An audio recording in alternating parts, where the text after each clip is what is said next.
Student, आज जो हमारी इलस्ट्रेटर की क्लास है उसमें हम जो है रोटेट टूल को यूज़ करेंगे और रिफ्लेक्ट टूल को यूज़ करेंगे। रोटेट टूल और रिफ्लेक्ट टूल बड़े काम के टूल हैं और इनसे आप काफ़ी चीज़ें बना सकते हैं। इसमें आप जो है रोटेट ऑब्जेक्ट भी कर सकते हैं, रोटेट शेप को भी रोटेट कर सकते हैं, ऑब्जेक्ट को भी रोटेट कर सकते हैं, टेक्स्ट को भी रोटेट कर सकते हैं, सिंबल्स को भी रोटेट कर सकते हैं।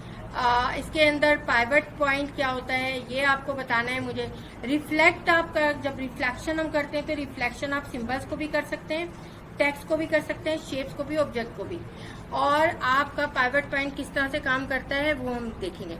रोटेट टूल का पहले जरा सिलेबस में हम देख लेते हैं कि रोटेट टूल का सिलेबस में हमें जो है वो क्या काम करना है और किस तरह से हम काम करेंगे। और ये काम आपके 2 दिन आपको मिलेंगे, इन 2 दिनों में आपने कंप्लीट करना होंगे, क्योंकि अब आपकी चीज़ें जो हैं ऑन टाइम होनी चाहिए, वरना फिर आपके सीखने का फ़ायदा नहीं है। रोटेट टूल से आप इस तरह की चीज़ें ऑब्जेक्ट बनाएंगे, ये आपको ऑब्जेक्ट नज़र आ रहा है। रोटेट टूल से आप क्लॉक डिज़ाइन कर सकते हैं। रोटेट टूल से इस तरह से ये शेडो वगैरह आपको बनाने होंगे, ठीक है ना। इसमें ये इस तरह से किस तरह से आप यूज़ करेंगे, इसमें ये इस तरह की क्लॉक किस तरह से बनाएंगे, ये आपके रोटेट टूल में यूज़ होगा, ठीक है। अच्छा, अब हम आ जाते हैं रोटेट टूल की तरफ। यहाँ पर हम आते हैं इलस्ट्रेटर पे। सबसे पहले A4 का मैं क्रिएट कर लेती हूँ पेज, ठीक है। ये मेरे पास आ गया। सबसे पहले तो आप रोटेट टूल को समझ लीजिए ये है क्या चीज़। आप एक यहाँ पर मैंने एक ये लिप से एक लीफ बना ली, ठीक है। और ये लीफ अगर यहाँ पर मैं आ गई और यहाँ पर लेने के बाद मैंने ये एंकर पॉइंट लेकर इसको यहाँ से इसको ये कर दिया, ठीक है ना। ये लीफ मेरे पास आ गई है, ठीक है ना। अगर यहाँ से भी मैं कर दूँ तो ये किस तरह की लीफ मेरे पास आ गई है, ठीक है ना। अब यहाँ पर ये लीफ आ गई है, यहाँ पर मैंने इसको कलर दे दिया ये। अब देखिए यहाँ पर ये रोटेट टूल है मेरे पास, ठीक है ना। अब रोटेट मुझे इसको कहाँ से करना है, मुझे यहाँ से रोटेट इसको करना है, ठीक है। ये देखिए इस तरह से करना है, मुझे इस तरह से करना है। ये अभी मेरे पास जो है यानी कि बीच का पॉइंट है, यहाँ से मैंने इसको रोटेट कर दिया, ये हो गया, ठीक है। अच्छा, दूसरी चीज़ ये है कि आपको रोटेट इस तरह से करना है और ऑल्ट दबा दिया आपने तो एक ये बन गया आपका। आपको रोटेट इस तरह से करना है, आपने ऑल्ट दबा दिया ये इस तरह से, ठीक है ना। यहाँ पर इस तरह आप कर सकते हैं। अच्छा, दूसरी चीज़ आप क्या कर सकते हैं, दूसरी चीज़ ये कर सकते हैं, आप इसको लिया, आपने इसको लिया, यहाँ पर आ गया। अब आपने रोटेट टूल लिया, यहाँ पर आपने रोटेट टूल को यहाँ पर क्लिक कर दिया। क्लिक करने के बाद आपने इसको जो है ये लिया आपने, देखिए अब आप ऑल्ट दबाएंगे तो ये आपकी आ गई, ठीक है ना। और अगर मैं कंट्रोल D करूँगी तो ये देखिए आपका ये हो गया। लेकिन यहाँ पर क्या है, ये लीफ मेरा गलत बन गया क्योंकि 45 के एंगल से नहीं लिया मैंने। मैं इसको जब 45 के एंगल से लूँगी तो ये किस तरह से बनेगा, ठीक है ना। यहाँ पर जो है आप यहाँ आ गए, आपने इसको सेलेक्ट करना ज़रूरी है ऑब्जेक्ट को। आपने रोटेट टूल लिया और यहाँ पर क्लिक कर दिया और आपने अब इसको जो है ये लिया। अब देखिए शिफ्ट और ऑल्ट दोनों दबाएंगे आप। देखिए ये आपने ऑल्ट दबाया हुआ है और ये मैंने शिफ्ट दबाया, ठीक है ना। ये 45 के एंगल। अभी हम इस सबको वो करेंगे, लेकिन जो है एक मिनट कंट्रोल Z में कर दूँ, ये थोड़ी सी गलती हो गई है मुझसे। कंट्रोल Z यहाँ पर जो है आपका, यहाँ पर ये लिया मैंने, इसके बाद यहाँ आ गई मैं, यहाँ पर यहाँ क्लिक किया क्योंकि मुझे रोटेट यहाँ से करना है। अगर मैं इसको क्या हो रहा है, गलती हो रही है। देखिए यहाँ पर मैं आ गई, यहाँ से मैंने ये रोटेट टूल ले लिया। अब मैंने यहाँ पर इसको किया, ये देखिए अभी मैंने कोई चीज़ नहीं दबाई हुई, ना ऑल्ट दबाया है ना वो दबाया। यहाँ करूँगी तो ये लीफ मूव होके यहाँ जाएगा, लेकिन मुझे यहाँ पर इसके वो लेना है, कॉपीज बनानी, तो मैं ऑल्ट दबा दूंगी। अब ऑल्ट दबाऊंगी तो एंगल के लिए मैं शिफ्ट भी दबा दूंगी साथ। शिफ्ट दबाऊंगी तो यहाँ पर 45 आपके पास लिखा हुआ आता है, ये भी 45 के एंगल से, ठीक है। तो अभी आपका यहाँ पर आ नहीं रहा है। कंट्रोल D किया मैंने, ये देखिए ये आपके 45 के एंगल से आ गया, ठीक है ना। और आपके सामने ये लीफ आपकी पूरी बन गई और ये आपका एक फ्लावर बन गया, ठीक है। तो इस तरह से आप कोई भी चीज़ को ले सकते हैं। आप यहाँ पर कोई और सर्कल लेना चाहें, सर्कल को भी इस तरह लेते हैं। अब आसान तरीका क्या है हमारे पास, आसान तरीका आपका ये है कि आप एक सर्कल मैंने बना लिया, यहाँ पर ये सर्कल ले लिया मैंने, ठीक है ना। और इसकी मैंने जो है फिल इसका वो कर दिया, यहाँ पर इसको थोड़ा सा कंट्रोल R आप सबको बताया रूलर के लिए, ठीक है। और यहाँ पर मैंने इसको थोड़ा मोटा कर दिया, ठीक है। आप चाहें तो यहाँ पर इसकी ये बेस लाइन मैंने ब्लू कर दी है, डार्क ब्लू। और यहाँ पर जो है इसको, अब देखिए इसका मेन पॉइंट एक ये है, सेंटर पॉइंट एक ये है इसका, जो पाइवट पॉइंट आपका कहलाता है। यहाँ पर था ना कि मैं कही थी आपसे पाइवट पॉइंट क्या है, ये इसका पाइवट पॉइंट है, ठीक है ना, ये इसका पाइवट पॉइंट है, ठीक है ना, जो आप वो भी रखते हैं रोटेट में, वो भी इसका पाइवट पॉइंट है। अब यहाँ पर आपने क्या करना है, यहाँ पर आपने एक कोई भी यानी कि लाइन ले लेनी है। यहाँ पर मैंने एक लाइन ले ली, शिफ्ट के साथ ये लाइन आ गई, ठीक है। अब ये लाइन जाहिर सी बात है काफ़ी मोटी है, मुझे यहाँ पर पतली लाइन चाहिए थोड़ी, मैं 1 पॉइंट कर देती हूँ, ठीक है ना, 1 की आ गई। अब ये मेरे पास सेंटर पॉइंट पे है मेरी लाइन, ठीक है। यहाँ पर ये थोड़ा सा इसको और मोटा कर लेती हूँ, ठीक है। और यहाँ पर कलर में इसको दे देती हूँ ऑरेंज, सही। और ऑरेंज कलर देने के बाद अब देखिए मुझे इसको रोटेट करना है। घड़ी में कितने मिनट्स होते हैं, कितने, 12 आप लेंगे ना यहाँ पर, वो तो 12 यानी 1 से लेकर 12 तक होता है, 12 से लेकर 1 तक जो भी है, तो यहाँ पर ही होगा। और वैसे आपके कितने सेकंड्स कितने होते हैं, मिनट्स कितने होते हैं, 12 होते हैं, सेकंड्स कितने होते हैं, 60 होते हैं, ठीक है। घंटे का अगर आप 24 होता है, ठीक है ना। अब यहाँ पर जो है आप 12 लेंगे, देखिए यहाँ पर आप जो है आप रोटेट कर लेंगे और यहाँ पर आप लाएंगे इसको, इसका पाइवट पॉइंट बनाने के, सुन लीजिए, और यहाँ पर ऑल्ट के साथ ऑल्ट दबा के क्लिक कर देंगे आप। जब ऑल्ट दबा के क्लिक करेंगे पैनल खुल जाएगा आपके सामने। 360 डिग्री के एंगल से इसको डिवाइड करेंगे। कितने आपको चाहिए, 12 चाहिए मुझे, ठीक है। अगर आप यहाँ प्रीव्यू पे देखें तो ये यहाँ पर आ रहा है 12 के लिए, कॉपी कर दें इसको, ये आ गया। अब आप कंट्रोल डी कर लें यहाँ पर, ये देखिए 12 मिनट की आ गई आपकी सुई, वालेकुम सलाम, ठीक है ना, 12 मिनट की आ गई आपकी सुई, सही है। ये 12 मिनट हो गए आपके। आपको सेकंड्स बनाने हैं, आप सेकंड्स बनाने के लिए आप यहाँ पर आ जाएंगे और यहाँ पर जो है सेकंड बनाने के लिए आप यहाँ आ जाएंगे। और यहाँ पर आने के बाद आप जो है यहाँ पर वही सेंटर में एक छोटा लेंगे पॉइंट, ठीक है, और यहाँ पर जो है वो करेंगे, सही है। यहाँ पर जो है हम इसको ये ले लेंगे, इसकी मैं जो है क्लॉक की वो कर देती हूँ, ब्लू कर देती हूँ, और इसकी वो भी वो कर देती हूँ थोड़ी सी बिट, ठीक है। अब मैं यहाँ पर आ गई नीचे, समझ आ रही है आप लोगों को, और यहाँ से मैंने रोटेट टूल लिया और यहाँ पर मैंने सेट करके इसके पाइवट पॉइंट के लिए ऑल्ट दबाया और क्लिक कर दिया, ये आ गया। अब मुझे 60 सेकंड चाहिए, 360 का एंगल होता है, ठीक है, और उसके बाद जो है आपको 60 सेकंड चाहिए, ये आ गया। और कंट्रोल डी आपने कॉपी नहीं बनाई मैंने, चले यहाँ पर आते हैं, दोबारा से देख लें आप लोग, ठीक है। मैंने कॉपी नहीं की थी उसे जल्दी में, यहाँ पर आ गई मैं। यहाँ पर आने के बाद ऑल्ट के साथ मैंने ये दबाया, इसके बाद 360 आपका एंगल हो गया, ये आपका पूरा सर्कल का जो वो होती है, हाँ 360 का एंगल होता है पूरे सर्कल का, और यहाँ पर 60, इसके बाद आप यहाँ पर कॉपी कर देंगे और आप कंट्रोल डी कर देंगे।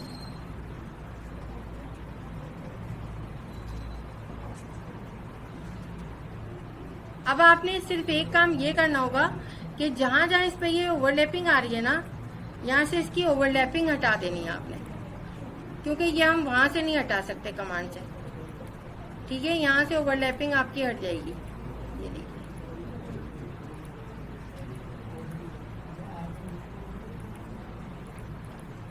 सही है।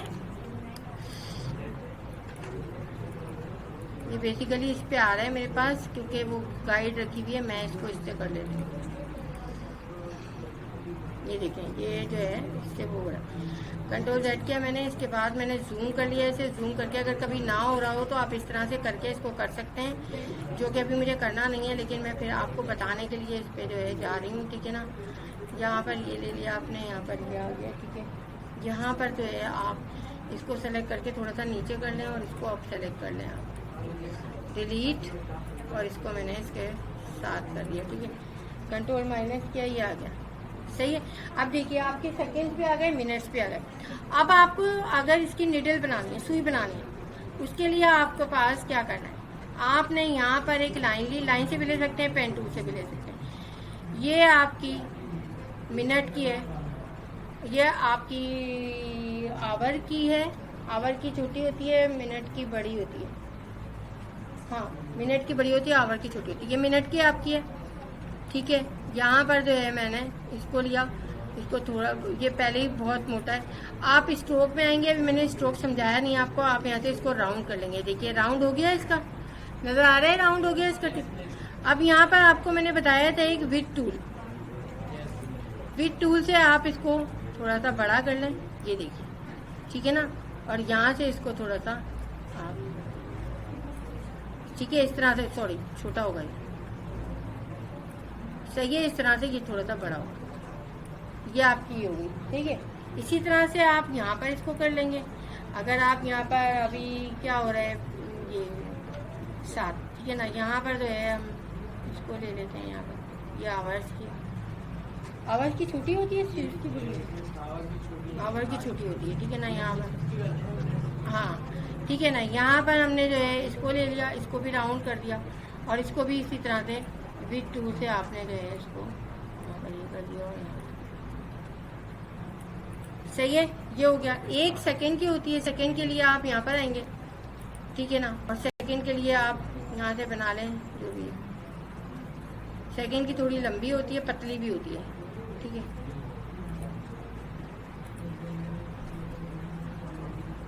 अच्छा, इसका कलर मैं चेंज कर देती हूँ, ब्लू कर लेती हूँ। और इसमें जो है मैं एक काम ये करती हूँ कि विथ टूल से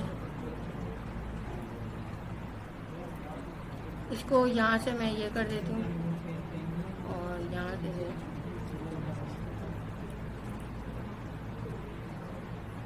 इसको जूम करना पड़ेगा क्योंकि ये ऐसे नहीं समझ में आएगी, ठीक है ना।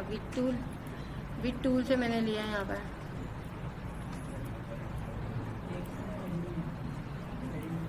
सही है। ये आ गई मेरी सेकंड क्या। अब आप इस पे एक काम करेंगे, एक ब्लैक कलर का सर्कल लग दें ताकि बीच में इसको पता ना चले, ठीक है ना। रन कर दें और यहाँ पर इसको एक सर्कल रख दें, सही है। इस तरह से आप जो है यहाँ पर, अब देखिए अगर नंबर आपको चाहिए तो नंबर सारे आपको नहीं आएंगे। आपको खुद फर्ज करें, यहाँ पर जैसे 12 है, फिर 1 है, फिर 2 है, कितने 12 नंबर है ना। अगर मैं यहाँ पर ये करती हूँ, यहाँ पर 12 टाइप करती हूँ, 1 2 12, ठीक है ना। ये 12 आ गया। अब इसका पावर्ड पॉइंट मुझे बनाना पड़ेगा। कितने 12 है ना, तो 12 मुझे लेने पड़ेंगे, ठीक है ना। मैं यहाँ पर आती हूँ और यहाँ पर आके इसको ऑल्ट के साथ जो है इसको वो कर लेती हूँ, ऑल्ट के साथ ये। अब यहाँ पर जो है 360 और डिवाइडेड बाय, आप क्या करेंगे यहाँ पर 12, ठीक है। और यहाँ पर ये देखिए ये इस तरह से आएगा ये, ठीक है ना। और यहाँ पर आपने कॉपी कर दिया। अब आप कंट्रोल डी कर लें। अब आपका यहाँ पर क्या है 1 है, तो आप यहाँ पर आ जाएंगे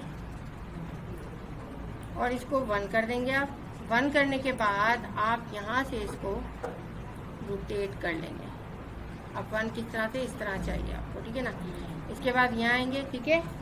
यहाँ पर आके इसको 2 कर देंगे, ठीक है ना। और उसके बाद इसको आप रोटेट कर लेंगे, सही है। इसके बाद 3 कर देंगे और रोटेट कर देंगे, सही है, समझ आ गया। तो ये चीज़ आप जो है इसको इस तरह से आप करेंगे और इस तरह से ये बन जाएगी। अब जहाँ तक इसका शेडो का रहा, शेडो जो है आपका वो आप यहाँ से लेंगे। शेडो जो है आप यहाँ से आएंगे, यहाँ पर स्टाइलाइज में शेडो है, ड्रॉप शेडो बहुत बड़ा इसमें आता है। आप जो है थोड़ा सा वो करके इस तरह से इसको दे सकते हैं, ठीक है। और अगर आप लाइन में और मजीद वो देना चाहें तो यहाँ पर एक चीज़ है आपके पास ऑब्जेक्ट में, पाथ और ऑफसेट पाथ। ऑफसेट पाथ में आप प्रीव्यू देखें, यहाँ पर ये एक और अगर बनाना हो आपको 10 का ऑफसेट रखना है या आपको 15 का रखना है, तो आप यहाँ पर देखिए इसको सेलेक्ट करके ये 15 के ऑफसेट से यानी एक और आपकी आ जाएगी, ठीक है ना। इसको सेलेक्ट किया हुआ था हमने, हमें कितने डिफरेंस चाहिए, हमें 20 का डिफरेंस चाहिए। ये ऑफसेट पाथ बता रही हूँ, माइटर वगैरह कुछ नहीं करना, वो नहीं करना, ओके कर दें। तो ये देखिए आप, सही है। इस तरह से आपको समझ में आ गई चीजें। तो इस पे रोटेट टूल पे आपने करना है। रोटेट टूल पे जो सिलेबस मैंने बताया है, इसमें आपको ये चीज भी बनानी है इसी तरह से, ठीक है ना। इसको भी कंट्रोलिंग करना है आपने, और आपने इसके बाद ये क्लॉथ के डिफरेंट स्टाइल बनाने हैं, सही है। अब सारे स्टाइल आपको यहाँ नहीं मिलेंगे, ग्लोइंग वगैरह मिल जाएगी, देख लीजिएगा, है इसके अंदर इफेक्ट के अंदर जो है ये चीजें मौजूद है। यहाँ पर इफेक्ट्स के अंदर जो है ये चीजें मौजूद है, इसको आप चेक कर लीजिएगा। फोटोशॉप में मैं सारा करा दूंगी। स्टूडेंट, हमारी रोटेट टूल के बाद जो दूसरा टूल है हमारा, रोटेट टूल तो हमने अभी देखा है कि इससे हम क्या क्या काम कर सकते हैं। दूसरा टूल जैसे कि आपको नजर आ रहा है, रिफ्लेक्ट टूल कहलाता है। रिफ्लेक्ट टूल बेसिकली क्या होता है? रिफ्लेक्ट का मतलब होता है रिफ्लेक्शन, यानी कि एक कोई चीज है वो या तो हॉरिजॉन्टली रिफ्लेक्ट करे या वर्टिकली। जैसे कि आप मिरर में देखते हैं कि रिफ्लेक्शन आपकी आ रही होती है, ठीक है। इसी तरह से यहाँ पर रिफ्लेक्ट होती है कोई भी, आप कोई ऑब्जेक्ट ले लें, कोई शेप ले लें, वो रिफ्लेक्ट होगी। मैं यहाँ सिंबल को यूज करूंगी, सिंबल में आपको रिफ्लेक्शन ज्यादा अच्छी तरह से नजर आएगी। यहाँ पर सिंबल में मैं जाऊंगी, सिंबल में जाके मैं जो हूँ यहाँ फैशन के सिंबल में से कुछ चीजें ले लेती हूँ, ताकि उसमें से रिफ्लेक्शन आपको वाज़ेह तौर पर समझ में आ जाए। अब यहाँ पर ये एक मैंने शूज लिया है, ठीक है। अब ये शूज जैसा कि आपको नजर आ रहा है कि ये शूज जाहिर सी बात है एक मतलब पैर का शूज है ये, और ये राइट हैंड साइड वाला है, यानी कि अगर आप इस तरह से खड़े होंगे तो लेफ्ट हैंड साइड वाला है। अब अगर हम जो है इसको एक और इसका शूज बनाना चाहें, तो हम इसको रिफ्लेक्ट करना चाहें, तो हम क्या करेंगे, रिफ्लेक्ट टूल को लेंगे हम घेरा, और यहाँ पर आके वही पाइवट पॉइंट जो हमारा होता है उसको जो है आप ऑल्ट के साथ क्लिक कर देंगे, ऑल्ट और ये क्लिक ये आ गया। आप देखिए यहाँ पर आप प्रीव्यू को ऑन कर लीजिए, ताकि आपको पता रहे कि प्रीव्यू किस तरह का आ रहा है आपका। अगर आप हॉरिजॉन्टल करेंगे तो जाहिर सी बात है ये फ्लिप वर्टिकल होगा, लेकिन वर्टिकल में ये हॉरिजॉन्टल होता है। यहाँ पर थोड़ा सा इसमें ऑपोजिट है, ठीक है। अब मैंने इसकी कॉपी कर ली, देखिए कॉपी की, मेरे पास दोनों शूज जो हैं वो इस तरह से आ गए हैं। इसी तरह से अगर मैं यहाँ पर ये जो सैंडल है इसको लेती हूँ, ठीक है, ये सैंडल में लेती हूँ, ये सैंडल मैंने एक ले ली, सॉरी ये सैंडल में लेती हूँ। पहले मैं इसको मूव टूल को यूज कर लूँ, फिर उसके बाद मैं जो हूँ यहाँ पर ये सैंडल ले ली मैंने, ठीक है, और ये सैंडल मैंने ले ली, ये मेरे पास आ गई। ये भी जो है अगर मैं जिस तरह से बता रही हूँ तो मेरे राइट हैंड साइड पे है ये, और मैं जो है इसको मैंने जो है ले लिया। अब मैंने वही रिफ्लेक्ट टूल यूज किया, रिफ्लेक्ट टूल में पाइवट पॉइंट जो है जितना करीब या जितना दूर आप रखेंगे उतनी दूर और इतनी करीबी बनेगी। ऑल्ट के साथ मैंने क्लिक किया, ये आ गई। यहाँ पर आप प्रीव्यू देख लिया आपने, ये देखिए प्रीव्यू आ रहा है इसका, और कॉपी कर लिया आपने, ये देखिए ये इतनी दूर बना है आपका। तो स्टूडेंट आपने देखा कि ये है रिफ्लेक्शन टूल। अगर मैं एक और स्लीपर लेती हूँ आपके सामने, ये मेरे पास स्लीपर आ गई, ठीक है। स्लीपर का साइज में थोड़ा सा रिसाइज करती हूँ इसको ताकि आपको नजर आए। ये स्लीपर है। अब ये स्लीपर भी मैं इसको रिफ्लेक्ट करना चाहूंगी, ठीक है। मैंने रिफ्लेक्ट टूल लिया, रिफ्लेक्ट टूल करने के बाद मैंने इसको ऑल्ट के साथ यहाँ पर ये कर लिया, और यहाँ पर करने के बाद मैंने इसे कॉपी कर दिया। तो गाइज आपने देखा कि रिफ्लेक्ट टूल को हम किस तरह से हम रिफ्लेक्ट टूल पे काम करते हैं और किस तरह से हमारा ये टूल काम करता है। तो आज की क्लास में आपको रोटेट टूल से किस तरह हम वर्किंग करते हैं और रिफ्लेक्ट टूल से हम किस तरह से वर्किंग करते हैं, ये आपने देखा। ये तमाम चीजें आपके जब आप प्रोजेक्ट्स पे काम करते हैं या आप कुछ इलस्ट्रेटर पे ऐसी चीजें बना रहे होते हैं जहां आपको फर्ज करें आप जो है उस पे ऑनलाइन कोई काम कर रहे हैं या ऑनलाइन शॉपिंग की वेबसाइट पे आप काम कर रहे हैं, तो उस पे जो है या ई कॉमर्स की वेबसाइट पे उस पे इन चीजों की बहुत जरूरत पड़ती है हमें। तो गाइज आपको होप कि ये चीजें समझ आ गई होंगी। अब आप इसकी अच्छी तरह से प्रैक्टिस कर लीजिएगा ताकि आपकी हर चीज जो है वो ऑनलाइन हो जाए, मीन्स के ऑन आपके बोर्ड हो जाए, और आप जो है हर चीज पर अपनी प्रैक्टिस कर चुके हों, ताकि जब आपको आगे इसको यूज करना हो तो आपको आसानी से समझ में आ जाए। Thank you.